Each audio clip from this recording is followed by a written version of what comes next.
Why is it that the more advanced our technology becomes, the more disconnected we feel from ourselves? Why does a world overflowing with smart devices, endless connectivity, and digital brilliance often leave us feeling hollow, anxious, and lost? Welcome back to the channel. It's a gift to have you here. Today we are diving deep into one of the most urgent spiritual questions of our time. How can we resist being devoured by technology in the age of artificial intelligence and reclaim the sovereignty of our inner life? Technology has brought us convenience, knowledge, and connection at speeds we once thought impossible. Yet many of us wake up and immediately reach for our phones.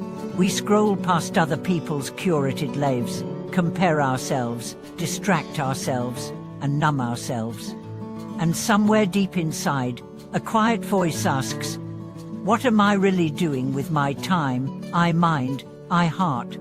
Let's be clear, technology itself is not the enemy. It is neutral. It reflects back to us the consciousness with which we use it. A hammer can build a house or break a window. It can help solve global problems, or it can deepen our disconnection. The issue is not the tool. The issue is whether we remain the masters of our minds or slowly become slaves to stimulation. Let me tell you a story. A software developer in his mid-30s, brilliant and successful, began experiencing panic attacks. He couldn't concentrate. He felt perpetually wired but deeply tired.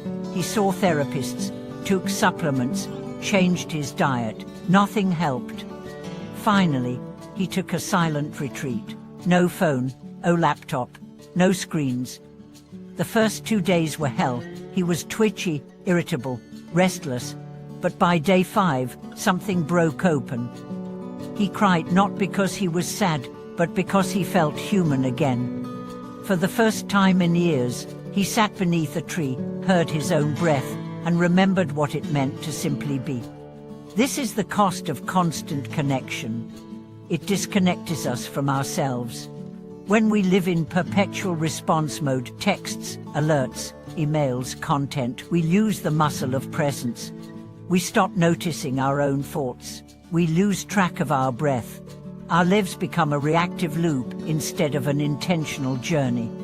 Now add artificial intelligence to the mix, algorithms predicting your desires, suggesting your next purchase, even generating your next sentence. The danger is not the intelligence of machines. It's the erosion of your agency. When you no longer ask, what do I want to create? But instead ask, what does the system want me to consume? So how do we fight back? Not by destroying technology, but by reclaiming our humanity. First, awareness. Awareness is the beginning of freedom. Notice how you feel after hours of scrolling. Notice the grip of compulsive checking. Observe your own patterns, not with shame, but with curiosity. Ask yourself, is this feeding me or draining me? If it's the latter, step back. Second, boundaries. Set sacred spaces. Create phone-free zones in your home. Set time limits for apps. Go on digital Sabbaths. Protect your morning and evening like sacred rituals. Do not begin or end your day in a screen. Begin with breath. End with silence. Third, embodiment. Technology pulls you into the mind. Embodiment grants you in the body. Move, stretch, walk barefoot on grass. Listen to your heartbeat. Remember that you are not just a brain in a machine. You are spirit in skein. You are breath, pulse, presence. Fourth, contemplation. This is where ancient wisdom becomes essential. Meditation is not a luxury, it's a necessity in the age of I. It is your firewall, your home base, your compass. Even 10 minutes a day of intentional stillness rewires your nervous system, clears the mental fog, and restores your clarity. And finally, service. Technology tends to isolate. Spirituality connects. Make time for real conversations. Look into someone's eyes without a screen between you. Listen deeply.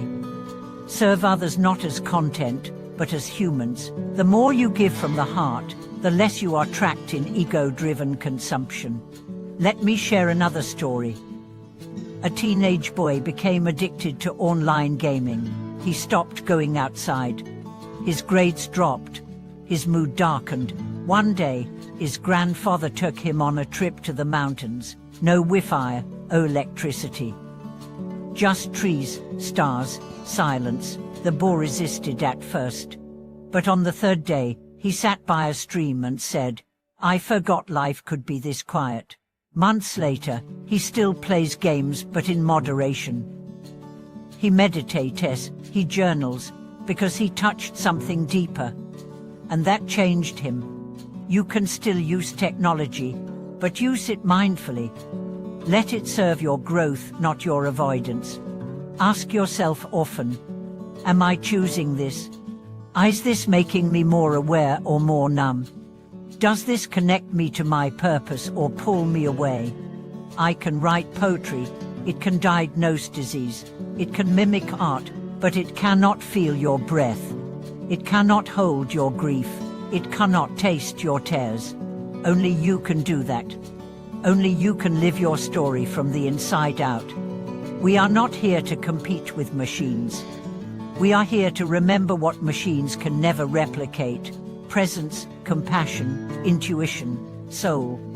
So protect your sacred attention. Guard your consciousness. Practice silence. Live deliberately. Let I help you, but never replace you. Thank you for spending this time with me today. I hope this message brought you back to yourself. Please share in the comments, how are you navigating your relationship with technology? What practices keep you grounded in this digital world? Don't forget to like, subscribe, and turn on notifications so you can join us in more reflections that nourish the heart and awaken the spirit. Until next time, breathe deeply, log off sometimes, and remember, you are not a machine. You are a miracle. Thank you for watching this video.